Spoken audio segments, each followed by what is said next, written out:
morning, good morning. The sun's brightly shining.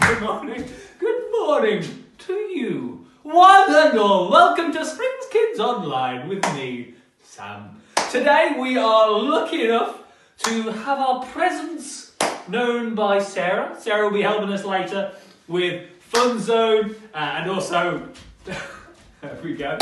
And also our huddle time later as well. We're really lucky today. We've got Matt Wildsmith joining us. Hey!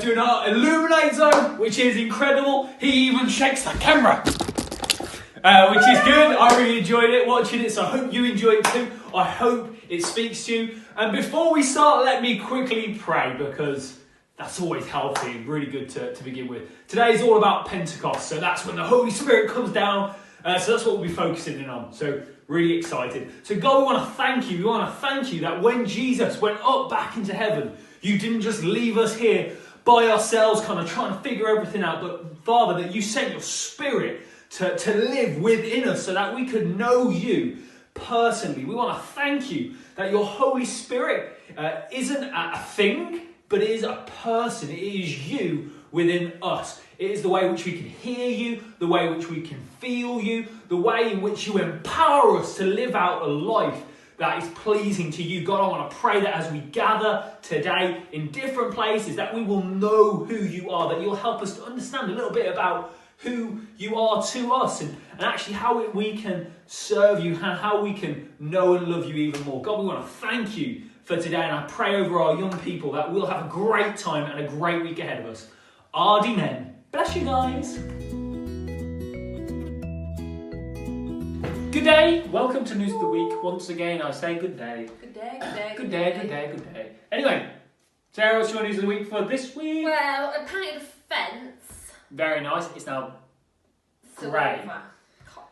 Copes. Not Cops. cops. Not cops.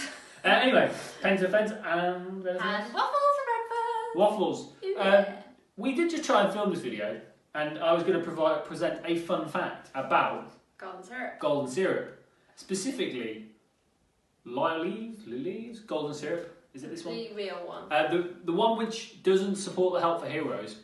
I'm not going to think it's Help for Heroes. But did you know that the golden syrup manufacturer, this one, normally has some lions on there, and then it has a Bible verse. So, point for anybody Samson. that can tell us what the Bible verse is on the golden syrup. So, treat yourself, try and find it. Anyway, my news of the week is we got a gate, so our dog can now enjoy the front garden. Gates and fences for It is, wow, it's so boring. But yeah, my dog can now enjoy the front garden without running away, like she has done twice. Perfect. Anyway, send us in what yours is. Bless you.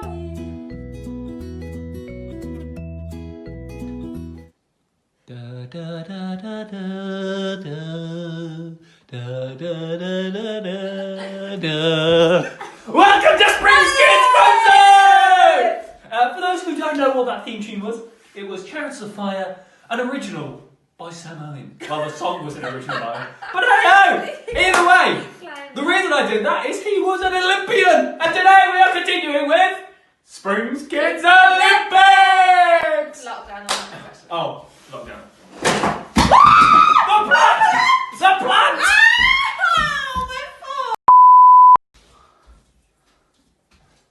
A quick update, we do apologise that my wife did scream, "Ow, my toe!" We had an incident with a plant pot and a picture, but now we've got a therapy dog and Sarah is getting through that. Anyway, back to the topic of Fun Zone. What are we doing? We are doing Archery! So all you need to do is first and foremost make a target like this. A blue, a red and an orange. The point system goes like this. The orange is 10 points. The red is 5 points. The blue is 1 point. Harsh, I know. So you can make this whatever size you want. However, the bigger the target, the less points you're going to get when I'm marking it. So you probably want to go for a relatively small... Well, marking it, judge it, whatever phrase you care for. The referee. I will be refereeing against everyone. So ultimately, who will win? The boys or the girls? Who knows? Anyway, you will then also need either a Nerf gun, a pen to throw, make sure you don't do it by a wall, a pair of socks, alternatively to throw, or Google how to make your own little archery thing. Or you may actually have your own archery thing at home, so feel free to use that. Anyway, that's the explanation. You only get 3 chances, so you'll notice I'm only going to use 3 Nerf gun bullets. You've got 3 chances to hit the target. Whoever hits it most with the most points wins at the end. Me and Sarah are going to have a go. Make sure you send us in what you do. Let's go. Take it easy. Let's go.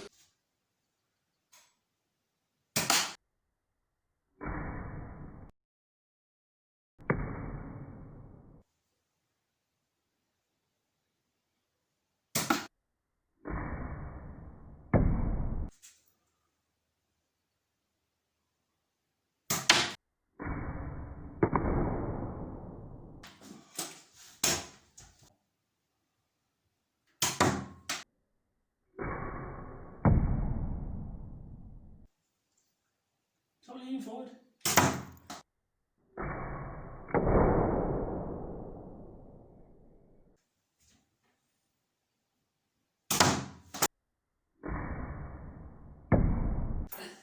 Winner!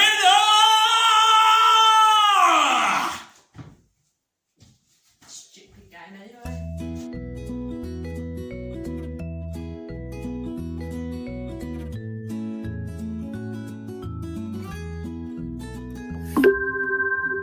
Good morning, Springs kids. It is so good to see you.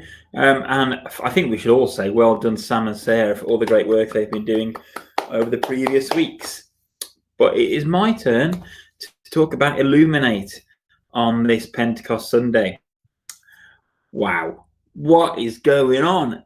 On Pentecost Sunday, it's all gone a bit crazy. Well, let's talk about it. Let's talk about the things that happened on Pentecost Sunday.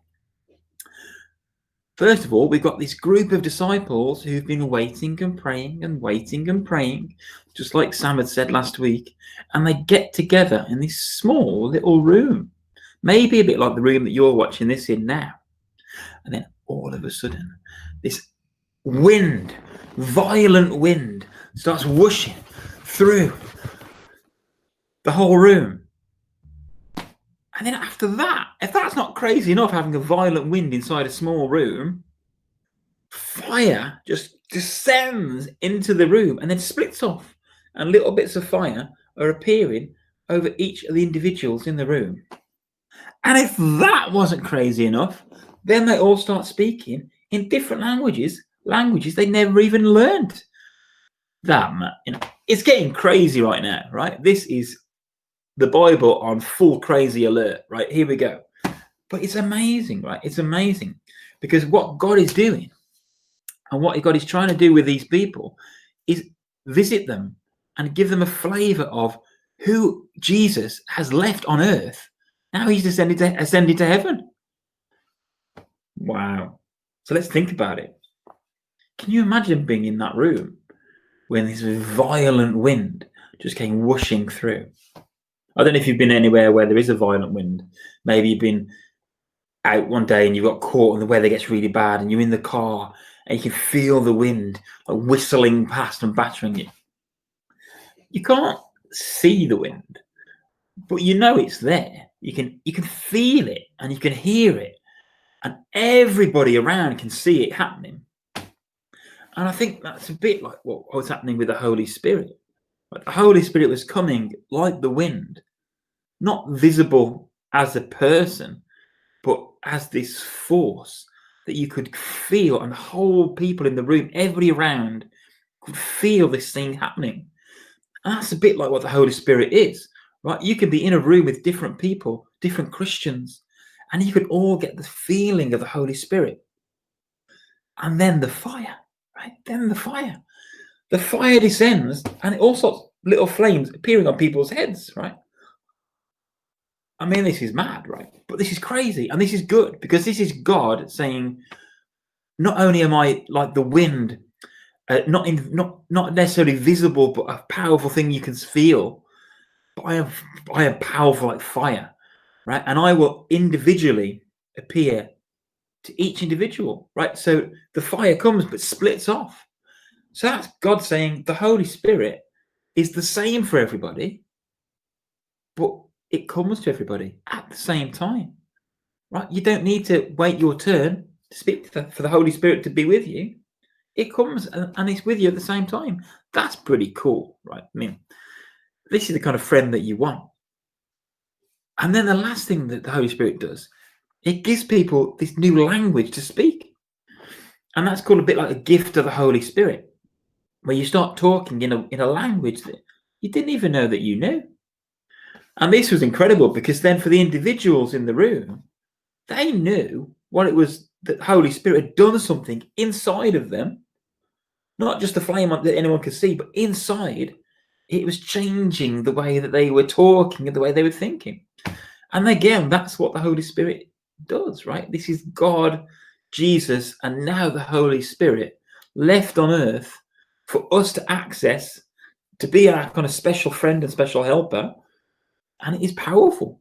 And it helps us do things that we didn't even know that we could do, but things that we might need to do.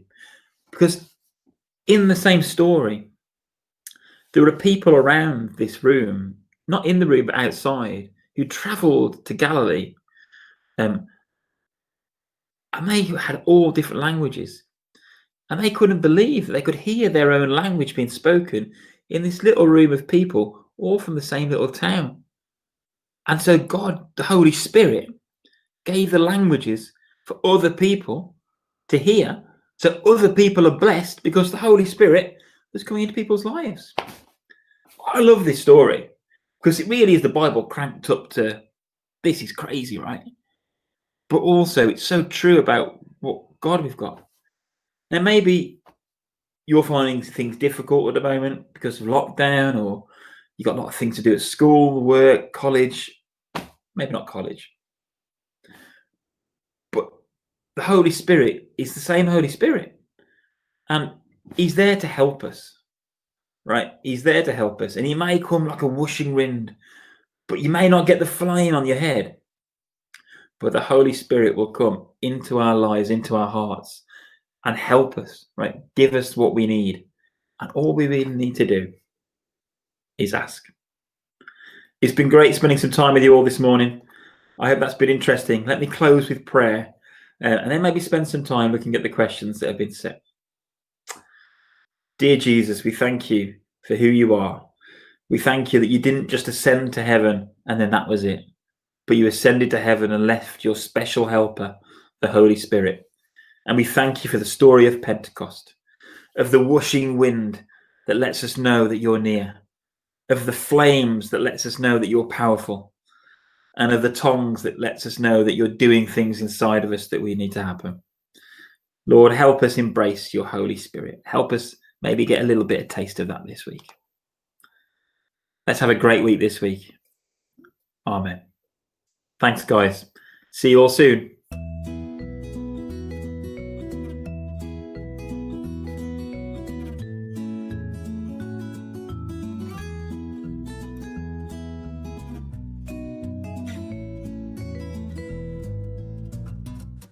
Finally, we've got huddle. So what are we doing today? So today was all about the Holy Spirit coming upon the disciples, as Matt explained, and how he appeared to each one of them individually. And one of the things I love about the story, which you can find in Acts 2, is how the Holy Spirit suddenly gives these people, like me and like you, special abilities to be able to share the message that Jesus is alive, that he lives, and actually we can find forgiveness. And when we read in Acts 2, we see that these people suddenly can speak other languages. It doesn't say exactly what they were saying, but I can imagine it was something along the lines of, let me tell you that Jesus came to die that we may find forgiveness, and the man who was God is now alive. And when we think about that, what I would like us to do for Huddle Time today is, how many languages can we learn and say that Jesus is alive? Hard one, I know, but what I'd love to see is your attempts, your goes at saying Jesus is alive in as many languages as you can find. Try French, try German, try Welsh, try Arabic, try any language you choose. There's lots of them around. It'd be really interesting to see what you can conjure up from your skills. I am horrific at languages, so I'm not even going to show you an attempt. But please do send us in your videos. But thank you very much for joining us today anyway.